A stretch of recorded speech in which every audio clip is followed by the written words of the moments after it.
Welcome to Luca is a billionaire, where the only thing I invest in is your answers. You start by opening Replit and creating a new JavaScript REPL. This gives you an environment with Node pre-installed.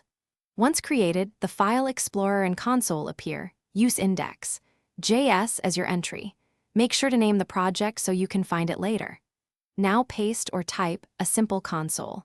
Log to verify execution. This first run confirms your code loads, and the console communicates with the runtime. Next, you write the actual JavaScript. Define functions, require modules, or import packages. If you need libraries, open the Packages tab and install them. This modifies package. JSON automatically. Once done, click Run or press the keyboard shortcut to start the node process. Watch the integrated console for output, errors, and stack traces.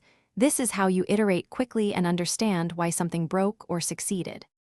Finally, finalize by saving and optionally committing changes to get within Replit or exporting the project. If errors occur, inspect the console stack trace and add targeted console. Log statements to trace values. That's why iterative logging is so useful. Make sure package.